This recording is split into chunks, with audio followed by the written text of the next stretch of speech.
mau siapkan hati kami Tuhan untuk menerima kebenaran firman-Mu saat pagi hari ini. Biarlah firman-Mu menjadi kekuatan di dalam hidup kami. Tuhan, kami rindu Bapa. Kami rindu Tuhan firman-Mu pada saat pagi hari ini. Haleluya. Kita mau katakan, Tuhan aku rindu.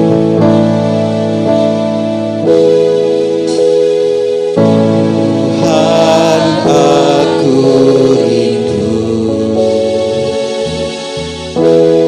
Tuhan aku siap. Penuhi aku dengan Roh-Mu. Ku rindu lawatan-Mu. Tuhan aku rindu. Tuhan aku rindu. Tuhan aku siap. Penuhi aku dengan Roh-Mu. Ku rindu lawatan-Mu. Ku rindukan Kau hadir di sini saat ini.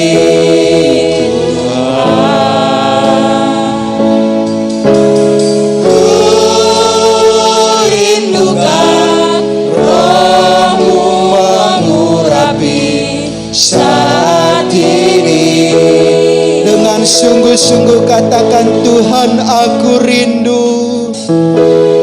Haleluya Yesus.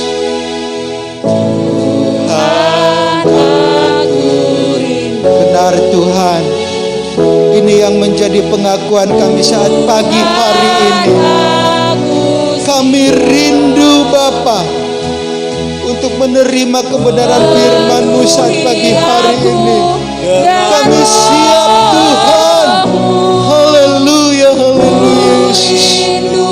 Sekali lagi katakan, Tuhan aku rindu.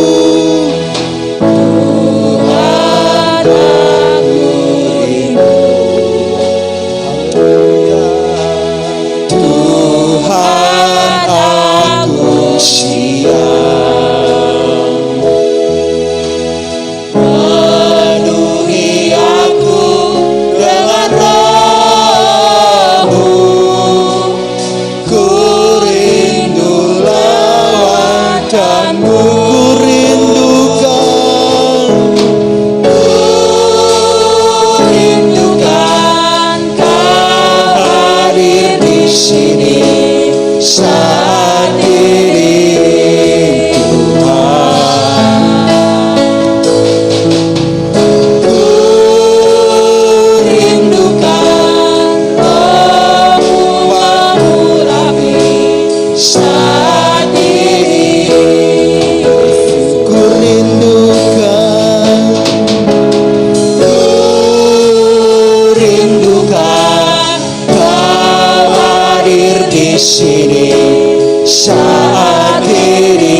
Hatimu katakan, ku rindukan.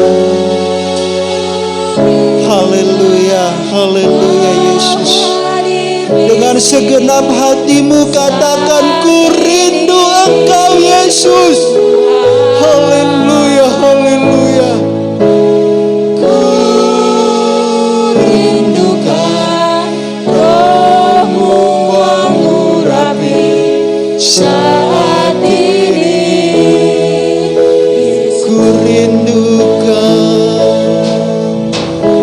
Saya serahkan pada pemberitaan firman Tuhan. Kau hadir di sini saat ini, Tuhan. Ku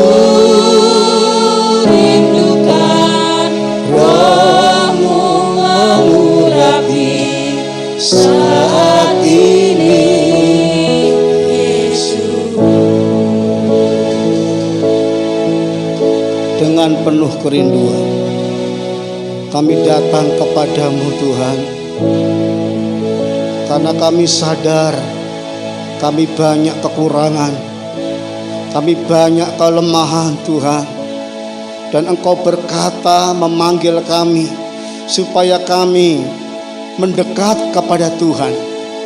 Dan Engkau berjanji akan memberi kelegaan kepada setiap kami yang sungguh-sungguh merindukan lawatan Tuhan, yang sungguh-sungguh merindukan pertolongan Tuhan.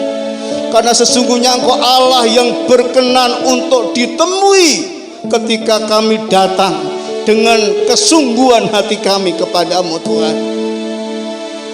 Kami haus dan lapar akan Engkau. Kami butuh Engkau Tuhan. Sebab itu kami membuka hati kami pada pagi hari ini. Silahkan Tuhan berbicara kepada setiap kami, pribadi lepas pribadi. Nyatakan apa yang Kau kehendaki untuk kami lakukan Tuhan, supaya pemulihan itu terjadi dalam setiap kehidupan kami. Roh Kudus, mari Engkau berbicara. Engkau memeteraikan setiap firman-Mu kepada setiap kami tanpa terkecuali Tuhan. Kami rindu ya Tuhan hari ini mengalami persekutuan yang indah dengan Tuhan. Kami rindu mengalami lawatan Tuhan, sehingga kehadiran kami di bait-Mu yang kudus pada hari ini Tuhan, kami merasakan betul-betul Tuhan ada bersama kami, dan pulang nanti membawa berkat yang daripada Tuhan. Pakai hamba-Mu yang penuh kekurangan kelemahan ini Tuhan, singkapan rahasia-rahasia firman-Mu, supaya firman-Mu yang penuh dengan kuasa itu mengubah setiap hidup kami. Terima kasih Tuhan Yesus, berbicaralah Engkau dan kami siap mendengarkan firman-Mu. Kami menyambut firman-Mu dengan penuh kerinduan di dalam nama Tuhan Yesus Kristus. Haleluya. Setiap saudara yang siap diberkati Tuhan, sama-sama kita berkata amin. Puji Tuhan. Silakan duduk. Shalom. Haleluya. Salam sejahtera dalam kasih Tuhan Yesus Kristus. Kita bersyukur kembali oleh karena anugerahnya kita ada di dalam hadiratnya untuk memuji memuliakan nama Tuhan. Sementara masih banyak di antara saudara kita yang belum bisa hadir dalam ibadah tatap muka. Sebab itu sambil kita terus memproteksi diri kita dengan protokol kesehatan, kita minta kekuatan Tuhan, kita minta perlindungan Tuhan, kita minta proteksi dari Tuhan, sehingga dalam situasi pandemi yang hingga hari ini belum selesai, kita dalam kondisi sehat dan diberkati Tuhan. Haleluya. Puji Tuhan, hari ini saya ingin menyampaikan kebenaran firman Tuhan yang terdapat di dalam kitab 2 Tawarik pasalnya yang ke-15. Kita akan baca dari ayat 1 sampai ayatnya yang ke-7. Saya baca ayat 1 sampai 6, nanti di ayat yang ke-7 saya mohon jemaat Tuhan bangkit berdiri untuk kita baca firman Tuhan secara bersama-sama. Firman Tuhan hari ini saya kasih judul kebangkitan rohani mendatangkan berkat Tuhan. Demikian bunyi firman Tuhan, saya baca dalam nama Tuhan Yesus. Asaria bin Oded dihinggapi roh Allah. Ia pergi menemui Asa dan berkata kepadanya, dengarlah kepadaku Asa dan seluruh Yehuda dan Benyamin. Tuhan beserta dengan kamu bila mana kamu beserta dengan dia. Bila mana kamu mencarinya, ia berkenan ditemui olehmu. Tetapi bila mana kamu meninggalkannya, kamu akan ditinggalkannya. Lama sekali Israel tanpa Allah yang benar, tanpa ajaran daripada imam dan tanpa hukum. Tetapi dalam kesesakan mereka, mereka berbalik kepada Tuhan, Allah orang Israel. Mereka mencarinya dan ia berkenan ditemui oleh mereka. Pada zaman itu tidak dapat orang pergi dan pulang dengan selamat karena terdapat kekacauan yang besar di antara segenap penduduk daerah-daerah. Bangsa menghancurkan bangsa, kota menghancurkan kota, karena Allah mengacaukan mereka dengan berbagai-bagai kesesakan. Ayat 7 kita baca sama-sama, 1, 2, 3. Tetapi kamu ini kuatkanlah hatimu, jangan lemah semangatmu, karena ada upah bagi usahamu. Bisa berkata amin? Kita ngomong kanan kiri ya, ayat 7-nya saja. 2, 3. Tetapi kamu ini kuatkanlah hatimu, jangan lemah semangatmu, karena ada upah bagi usahamu. Sebelahnya lagi kita ngomong 2, 3. Tetapi kamu ini kuatkanlah hatimu, jangan lemah semangatmu, karena ada upah bagi usahamu. Berkata amin. Haleluya, puji Tuhan ya. Oh haleluya, puji Tuhan. Ayat yang indah, yang meneguhkan kita sekalian. Kalau kemarin Tuhan berbicara kepada kita, jangan takut, jangan bimbang, sebab aku ini Allahmu. Hari ini Tuhan yang sama berkata kepada kita, kuatkanlah hatimu, jangan lemah semangatmu, karena apa? Ada upah bagi segala usaha-usahamu di dalam Dia. Saudaraku dikasih Tuhan, kehidupan umat Tuhan di perjanjian lama, khususnya kalau kita baca mulai dari kitab Hakim-Hakim, 1-2 Samuel, 1-2 Raja-Raja, dan kitab 1-2 Tawarik, ya, di sana diperlihatkan bahwa bagaimana kehidupan umat Tuhan sangat bergantung atau sangat ditentukan dari hubungan mereka dengan Tuhan. Saat hubungan mereka dengan Tuhan harmonis, saat mereka dekat dengan Tuhan, saat mereka mengandalkan Tuhan, maka Tuhan memberkati umat Tuhan secara luar biasa. Diberkati materinya, diberkati hatinya, ada kebahagiaan, ada kesejahteraan, ada kemakmuran, ada saudaraku kuasa Tuhan dinyatakan dalam kehidupan mereka. Tetapi sebaliknya, ketika mereka jauh dari Tuhan, ketika mereka meninggalkan Tuhan, maka yang ada kesengsaraan, maka yang ada penderitaan, maka yang ada tiba-tiba musuh datang menjajah mereka. Mereka hidup di dalam penderitaan yang luar biasa. Ya, saudaraku, bahkan karena penjajahan tidak sedikit di antara mereka yang akhirnya binasa. Kehidupan atau kondisi seperti ini bukan hanya terjadi di masa umat Tuhan perjanjian lama atau gereja pada zaman dulu, tetapi juga pada masa kini. Orang-orang yang hidup dekat dengan Tuhan, yang mencari wajah Tuhan, yang mengandalkan Tuhan, yang bergantung kepada Tuhan, saya berani berkata, semenderita-menderitanya ada pertolongan Tuhan. Kalau engkau dekat dengan Tuhan, apapun masalahmu, seberat apapun, saya percaya Tuhan tidak membiarkan saudara. Tetapi ketika engkau jauh dari Tuhan, engkau merasa dirimu mampu tanpa Tuhan, engkau merasa dirimu tidak butuh Tuhan, engkau merasa dirimu memiliki segalanya untuk bisa menghadapi persoalan hidup, tapi ujung-ujungnya saya percaya saudara akan menyerah. Saudara ujung-ujungnya akan tidak mampu. Bahkan saudaraku dikasih Tuhan, kita hidup di dalam kesesakan, karena firman-Nya berkata, terkutuk orang yang mengandalkan kekuatannya sendiri, diberkati orang yang mengandalkan Tuhan. Ini yang terjadi pada umat Tuhan. Kalau hubungan mereka dekat dengan Tuhan, maka ada kesejahteraan, maka ada kedamaian, ya. Dan saya percaya itu juga kita alami, ya. Ketika saudara jauh dari Tuhan, ketika saudara meninggalkan Tuhan, saya percaya yang ada saudara makin takut, yang ada saudara makin dikuasai kekhawatiran, yang ada saudaraku makin terbelenggu oleh dunia ini, saudaraku dikasih Tuhan. Dan tidak ada campur tangan ilahi dalam hidup kita yang membuat akhirnya kita ya jatuh tergeletak. Tetapi kalau kita datang kepada Tuhan, ya, maka Allah berkenan ditemui dan Dia mau memulihkan kehidupan kita. Dalam 2 Tawarik pasal 15 ayatnya yang 3 ya.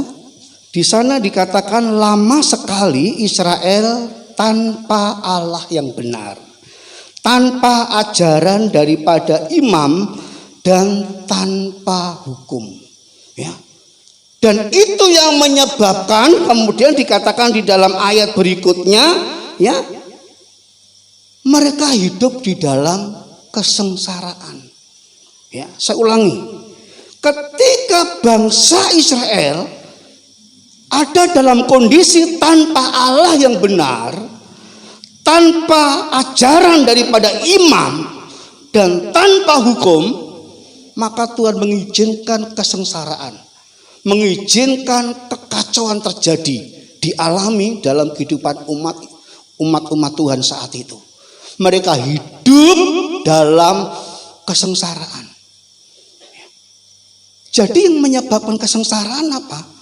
Karena kita meninggalkan Tuhan. Dan Tuhan izinkan kesengsaraan itu supaya apa? Supaya kita berbalik kepada Tuhan. Ya, sebab memang tidak disangkal, baik itu umat Tuhan di perjanjian lama maupun umat Tuhan pada masa akhir zaman ini, orang seringkali lupa sama Tuhan kalau hidupnya sudah keenakan. Ya apa ya? Ya, merasa dirinya udah cukup, merasa dirinya udah makmur, udah nggak butuh Tuhan. Makanya di gereja hampir jarang ada konglomerat masuk ke gereja, ya, yang ada kolom larat, saudara. Mengapa? Karena kalau konglomerat merasa nggak butuh. Semua sudah ada, saudaraku, ya, merasa nggak butuh Tuhan. Tapi nggak semua loh ya, nggak semua saya ngomong begini. Ada orang-orang yang kaya secara materi tapi hatinya merendah sama Tuhan, ada. Ya, dan saya berharap itu saudara, amin. Haleluya, puji Tuhan. Tapi memang umumnya orang mulai lupa diri ketika sudah keenakan. Nah, maka Tuhan izinkan kesengsaraan. Dan biasanya kalau sengsara mulai ingat Tuhan. Coba ngomong kamu gitu enggak gitu. ya, umumnya memang seperti itu. Kalau lagi sedih, lagi susah baru Om, tolong doain saya. Ibadah jam berapa Om? Ya, mulai membangun mesbah doa lagi. Tapi kalau keenakan, ya. Nah, jadi sengsara itu alat Tuhan untuk kita berbalik kepada ya pribadinya. Karena dia tidak ingin jauh dari kita. Dia ingin kita terus berhubungan dengan dia. Nah, saudaraku yang dikasih Tuhan, yang dialami oleh orang-orang Israel ketika mereka jauh dari Tuhan, maka hidup mereka ada di dalam kesesatan. Saya tanya sama saudara, ada yang di sini pengen hidup dalam kesesakan? Kesesakan, kata dasarnya sesak. Ya, bahasa Jermannya nyesek, saudara ya. Ya, kalau sesek itu gimana? Susah bernapas. Mungkin kemarin-kemarin ada yang seperti itu, ya. Harus dibantu dengan oksigen, saudaraku ya. Itu perjuangan berat. Tetapi Tuhan bersama saudara, ya. Haleluya. Tuhan tidak meninggalkan kita. Biar mungkin kita sesek, ya, tapi sesek yang Covid bukan karena jauh dari Tuhan, saya yakin ya. Nah, saudaraku dikasih Tuhan, firman Tuhan berkata kalau kita jauh dari Tuhan, maka yang ada adalah kesesakan. Ya, biar mungkin saudara bisa ya mendapatkan apa yang saudara cari, tapi kebahagiaan akan jauh dari hidup kita. Itu dialami oleh Sakeus. Secara sekuler dia pintar nyari duit, ya. Duitnya banyak sekali, tapi jauh dari Tuhan dia merasa kosong. Dia merasa hampa, dia merasa tidak ada kebahagiaan. Sampai akhirnya dia memutuskan untuk bertemu dengan Yesus. Walau untuk melihat saja dia harus naik pohon ara. Dan ketika mengalami perjumpaan dengan Tuhan, ada sukacita yang besar, ada kebahagiaan yang besar, ya. Sehingga dia pun berkata, Tuhan, mulai saat ini, ya, kalau ada orang yang sudah kuperas, ku kembalikan 4 kali lipat. Ya. Kalau ada yang kemudian setengah dari hartaku, ku kasih sama orang miskin. Kenapa? Dia menyadari bahwa kebahagiaan tidak ditentukan dari materi, tapi ketika kita hidup dengan Tuhan. Memang selama kita di dunia kita butuh materi, tapi materi bukan segala-galanya, ya.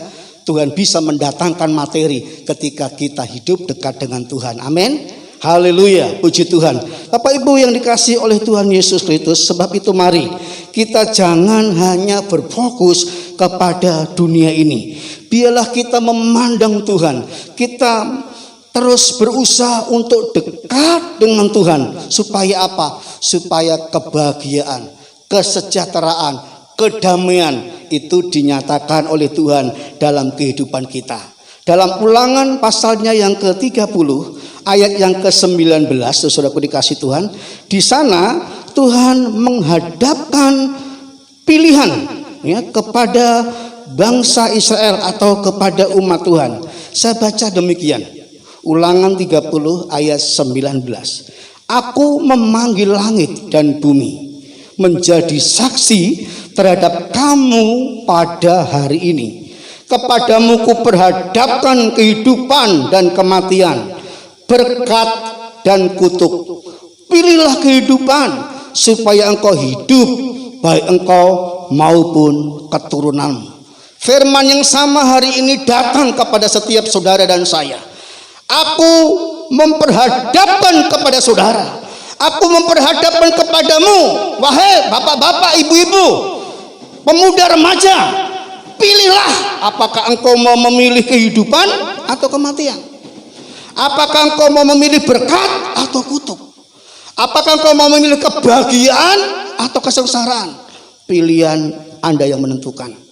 Tuhan gak pernah memaksa saudara.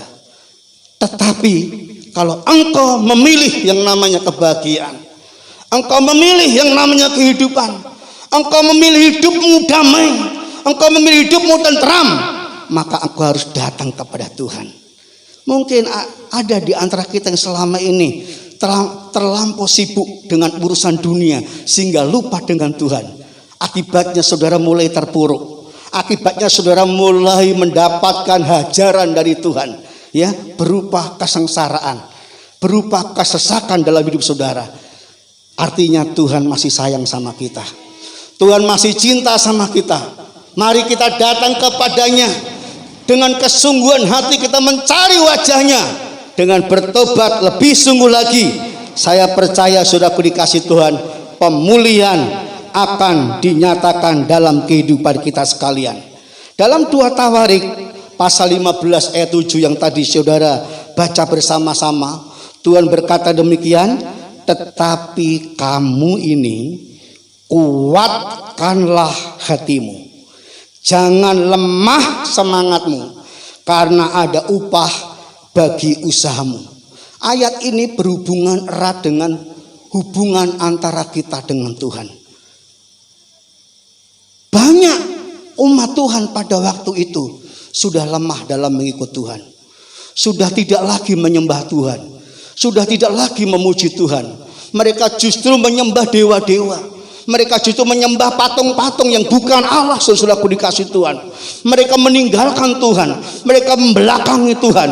Makanya akhirnya saudaraku, penderitaan mereka alami. Baik mereka maupun keturunan-keturunan mereka. Tetapi puji Tuhan, Tuhan melihat penderitaan umatnya lewat Asaria bin Oded yang hari itu dihinggapi oleh Roh Allah. Dia berkata kepada Asa, Raja Yehuda, tetapi kamu ini kuatkanlah hatimu, jangan lemah semangatmu. Asa sebagai raja prihatin melihat kelakuan umat yang badung, yang tidak mau saudaraku dengar-dengaran, yang meninggalkan Tuhan. Hatinya gelisah dan hampir juga dia putus asa. Ya, sepertinya doanya kok nggak dijawab-jawab. Tapi hari ini firman-Nya datang lewat Asaria bin Oded, jangan kamu lemah, jangan ya putus asa, kuatkanlah hatimu. Mungkin ada di antara saudara-saudara yang berpengharapan kepada Tuhan, tapi sepertinya harapan itu tidak kunjung datang. Saudara sudah berdoa, saudara sudah berpuasa, saudara sudah ya melakukan apa yang Tuhan mau, tetapi sepertinya jawaban itu belum ada. Saya katakan itu bukan berarti Tuhan tidak mendengar doamu. Allah mendengar doamu, tapi Dia punya waktu yang terbaik untuk menyatakannya dalam hidupmu, saudaraku. Mungkin karena proses itu harus kita alami, saudaraku dikasih Tuhan. Ya, belum saatnya. Ya, Anda harus menyelesaikan soal ujian pergumulan hidup saudara dulu. Setelah saudara menang, baru berkat-berkatnya dinyatakan, kuasanya dinyatakan bagi saudara. Sebab itu hari ini firman-Nya berkata, kuatkanlah hatimu. Jangan engkau lemah. Jangan engkau berhenti ya bergairah dengan Tuhan. Tuhan mau kita bergairah, semangat ya, haleluya. Biar rintik-rintik, biar gerimis, datanglah ke gereja. Saya tadi sempat, oh Tuhan, dalam perjalanan, kira-kira umatmu hari ini banyak enggak yang datang? Sebab dalam perjalanan ya gerimis, saudaraku ya. Ya, itu tantangan ya. Tapi bagi orang-orang yang rohnya berkobar-kobar itu enggak masalah ya. Tapi sangat jadi masalah bagi orang yang sedang suam-suam kuku. Ya, saya harap di sini tidak ada yang suam-suam kuku ya. Karena apa? Ketika kita tidak punya gairah dengan Tuhan, kita akan makin terperosok dalam kesesakan. Ya, semakin kita ninggalin Tuhan, semakin kita jauhi Tuhan, maka semakin jauh pula hidupmu dari berkat-berkat Tuhan. Sebab itu tidak ada pilihan lain. Tuhan bilang pilihlah kehidupan. Dan kalau kita pilih kehidupan apa? Mari kita datang kepada Tuhan dengan kesungguhan hati. Ketika firman ini datang, disampaikan oleh Asaria bin Oded kepada Raja Asa, maka dia meresponi dengan baik, saudaraku dikasih Tuhan. Dia langsung bangkit ya. Dia langsung, saudaraku, melakukan hal-hal yang menyenangkan hati Tuhan. Saya baca dalam ayat 8 sampai 14 di 2 Tawarik 15 ini. Ketika Asa mendengar perkataan nubuat yang diucapkan oleh Nabi Asaria bin Oded itu, ia menguatkan hatinya dan menyingkirkan dewa-dewa kejijikan dari seluruh tanah Yehuda dan Benyamin dan dari kota-kota yang direbutnya di pegunungan Efraim. Ia membari mezbah Tuhan yang ada di depan balai bait suci Tuhan. Ia mengumpulkan seluruh Yehuda dan Benyamin dan orang-orang Efraim, Manasye dan Simeon yang tinggal di antara mereka sebagai orang asing. Sebab dari Israel banyak yang menyeberang memihak kepadanya ketika mereka melihat bahwa Tuhan Allahnya beserta dengan dia. Mereka berkumpul di Yerusalem pada bulan ketiga tahun ke-15 dari pemerintahan Asa. Pada hari itu mereka mempersembahkan kepada Tuhan 700 lembu sapi dan 7.000 kambing domba dari jarahan yang mereka bawa pulang. Mereka mengadakan perjanjian untuk mencari Tuhan Allah nenek moyang mereka dengan segenap hati dan jiwa. Setiap orang, baik anak-anak ataupun dewasa, baik laki-laki atau perempuan yang tidak mencari Tuhan Allah Israel harus dihukum mati. Mereka bersumpah setia kepada Tuhan dengan suara yang nyaring, dengan sorak-sorai, dan dengan tiupan nafiri dan sangkakala. Terjadi satu kebangunan rohani, terjadi suatu kebangkitan iman. Mereka yang tadinya meninggalkan Tuhan, mereka yang tadinya menjauhi Tuhan, mereka yang tadinya membelakangi Tuhan, mereka yang tadinya merasa tidak butuh Tuhan, mereka yang tadinya cuek dengan keberadaan Tuhan, dan mereka hidup dalam kesengsaraan. Hari itu ketika firman Tuhan disampaikan, jangan lemah, kuatkan hatimu, bangkitkan semangatmu, maka mereka bangkit kembali. Dewa-dewa mereka dihancurkan dan kemudian mereka datang kepada Tuhan, bahkan membuat satu komitmen atau sumpah setia, aku akan tetap setia apapun yang terjadi ya Tuhan. Dan ketika itu dilakukan oleh Asa, beserta dengan rakyatnya, maka saudaraku dikasih Tuhan, berkat Tuhan datang dalam kehidupan mereka sekalian. Haleluya. Yang tadinya mereka dicekam ketakutan, yang tadinya mereka saudaraku hidup di dalam kesesakan, ya, dikatakan ya, kalau ada di antara mereka yang pergi, maka pulang sudah tinggal nama doang. Ya. Tuhan mengacau balaukan kota itu. Ketakutan menghinggapi semua orang. Tapi ketika mereka datang kepada Tuhan, Tuhan mengadakan pembalikan keadaan. Apa yang terjadi ketika mereka datang kepada Tuhan? Saudaraku dikasih Tuhan, kita baca ayatnya yang ke-15 dari 2 Tawarik ini dan ayat 19. Demikian, seluruh Yehuda bersukaria atas sumpah itu, karena dengan segenap hati mereka bersumpah setia dengan kehendak yang bulat mencari Tuhan. Tuhan berkenan ditemui oleh mereka dan mengaruniakan apa saudara?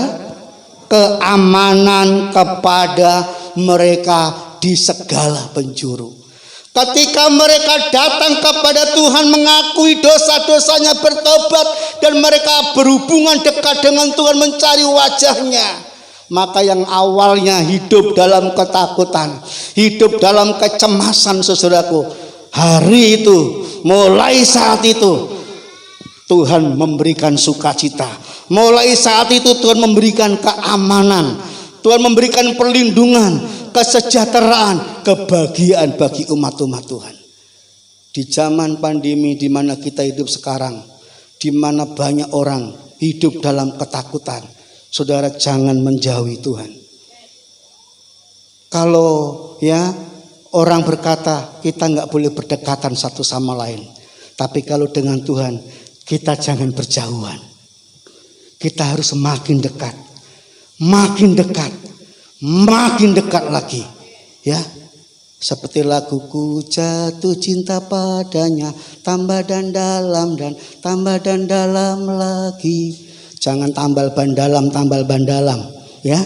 Tambah dan dalam, tambah dan dalam. Coba ngomong kiri, cintamu tambah dan dalam enggak sama Tuhan bilang. Iya. Apa justru makin gak cinta, makin benci sama Tuhan, ya? Kalau kita tambah dan dalam lagi cinta Tuhan, maka saya percaya saudaraku dikasih Tuhan, anugerahnya semakin dilimpahkan dalam hidup saudara. Itu yang disampaikan tadi. Kalau kita setia, Tuhan setia. Kalau kita meninggalkan Tuhan, Tuhan juga ya punya harga diri. Masa sudah ditolak masih ngemis-ngemis cinta saudara? Ya itu mungkin saya saudaraku ya. Ya, tapi Tuhan ya juga punya gengsi. Kalau kita datang deket-deket sama Tuhan, Tuhan makin dekat sama saudara. Tapi kalau saudara merasa nggak butuh Tuhan, Tuhan bilang nggak apa-apa, lihat aja. Ntar ujung-ujungnya juga menderita, datang lagi sama saya, gitu. Kalau nggak binasa, saudara. Ya, yang ngangguk-ngangguk itu kalau nggak korban pelaku. Ya, haleluya. Nah, kemudian di ayat yang ke-19 apa katanya? Tidak ada perang sampai pada tahun ke-35 pemerintahan Asa. Wow, 35 tahun nggak ada perang. Artinya apa? Damai, nggak ada keributan, nggak ada piring terbang, gelas terbang, nggak ada, saudara. Ya, tadinya terjadi, ya karena perselisihan suami istri, tiba-tiba ada piring terbang, ya, ada gelas terbang, ya. Kenapa? Dua-duanya jauh dari Tuhan. Ketika boleh datang sama Tuhan, nggak ada lagi piring terbang, ya. Yang ada senyuman manis, ya, haleluya. Mulai ada kebahagiaan, mulai bersemangat, mulai tambah cinta lagi. Oh, haleluya. Itu yang Tuhan lakukan. Jadi saudaraku dikasih Tuhan, jangan tinggalkan Tuhan, jangan jauhi Tuhan. Mari kita datang mencari wajahnya. Jangan engkau lemah, jangan engkau berkata sia-sia aku ikut Tuhan. Kalau sudah baca di kitab Maleakhi pasal terakhir, Tuhan bilang bicaramu kurang ajar ketika kita berkata sia-sia ikut Tuhan. Kenapa? Karena firman Tuhan menjamin. Ayat terakhir 1 Korintus 15 ayat 58. Tidak ada yang sia-sia. Ya. Ikut Tuhan gak ada yang sia-sia. Yang sia-sia kalau hidupmu jauh dari Tuhan. Yang sia-sia kalau kau meninggalkan Tuhan. Sia-sia semua yang kau dapatkan di dunia ini kalau kau jauh dari Tuhan. Ya, yuk kita baca sama-sama. 1, 2, 3. Karena itu saudara-saudaraku yang kekasih, berdirilah teguh, jangan goyah, dan giatlah selalu dalam pekerjaan Tuhan. Sebab kamu tahu bahwa dalam persekutuan dengan Tuhan, jerih payahmu tidak sia-sia. Amin, haleluya. Nggak ada sia-sia. Mungkin saudara, oh Tuhan jauh, aku pergi ke gereja Kompas, ya. Mungkin ada yang harus naik Grab, ya, harus nyiapin kolekta, hujan-hujan mungkin kehujanan, tapi Tuhan bilang nggak sia-sia. Karena apa? Berkat Tuhan lebih besar dari pengorbananmu, saudara. Ya, tapi ketika kau bilang aku nggak butuh Tuhan, sia-sia aku ke gereja, engkau akan menjadi sia-sia beneran, saudara. Aku dikasih Tuhan. Karena kehidupan yang sesungguhnya ketika kita dekat dengan sumber kehidupan, yaitu Tuhan. Dia bisa membuat segala sesuatu dalam hidup saudara. Mungkin hari ini engkau merasa hidupmu seperti bangsa Israel dalam kesesakan. Masih ada harapan. Kalau engkau mau datang kepada Tuhan. Kalau engkau mau mencari wajah Tuhan. Kalau engkau merindukan Tuhan. Engkau mulai berbalik kepada Tuhan. Engkau katakan, Tuhan, aku sadar. Selama ini aku jauh dari Engkau, Tuhan. Dan Engkau mengizinkan berbagai persoalan datang dalam hidupku. Baik masalah keuangan, baik masalah rumah tangga, baik masalah anak sekolah. Usahaku pun mulai hancur. Hari ini datang kepada Tuhan. Masih ada harapan bagi saudara. Tapi kalau engkau nggak datang sama Tuhan, yang ada engkau makin terpuruk. Engkau makin terpuruk. Engkau makin terpuruk. Dan akhirnya engkau binasa. Tetapi ketika engkau sadar bahwa engkau perlu Tuhan, seperti Asa, seperti orang-orang Israel, mereka bangkit dari kelemahan iman mereka. Mereka bangkit dari kelesuan mereka. Yang tadinya nggak pernah berdoa, sekarang mulai berdoa. Yang tadinya bangunan doanya mulai roboh, sekarang dibangun kembali. Saya percaya seiring dengan kebangkitan Anda di dalam iman, maka kuasa anugerah Tuhan dinyatakan dalam setiap kehidupan kita. Sebab itu mari sama-sama kita datang kepada Tuhan dengan penuh kerinduan. Saya tidak tahu apa yang di pergumulan saudara hari-hari ini. Tapi yang pasti saya berani katakan, kalau engkau datang kepada Tuhan seperti Asa dan orang-orang Yehuda, dan mereka semua yang mengikuti pergerakan rohani yang dianjurkan oleh Raja Asa, saya percaya akan mengalami pemulihan, pembaruan. Kehidupan jasmani ditentukan dari rohani kita. Kalau rohanimu bagus, kebahagiaan ada dalam hidupmu. Sebaliknya demikian, kalau engkau jauh dari Tuhan, meninggalkan Tuhan, sekalipun mungkin kau bergelimang harta, tidak menjamin hidupmu bahagia. Sebab itu mari kita datang kepada Tuhan dengan penuh kerinduan. Sama-sama kita akan nyanyikan pujian, ku cari wajahmu. Haleluya, haleluya, haleluya. Terima kasih Tuhan untuk firman-Mu hari ini. Kami ditegur, kami dinasihati untuk kami tidak meninggalkan Tuhan. Bangkit dari segala keterpurukan, dari krisis iman, dari kondisi yang jauh dari Tuhan.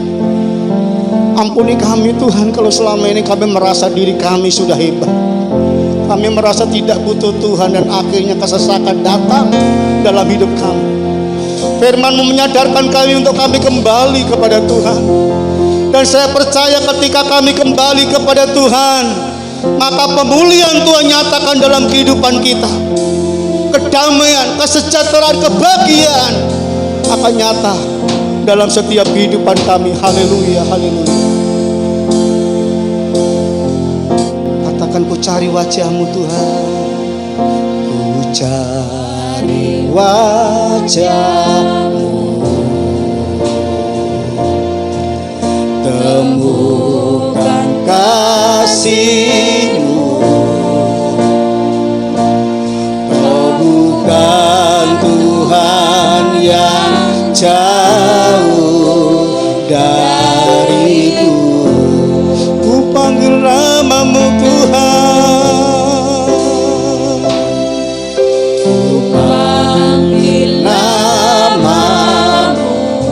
dengar jawabmu, ku dengar jawabmu. Kau Tuhan yang selalu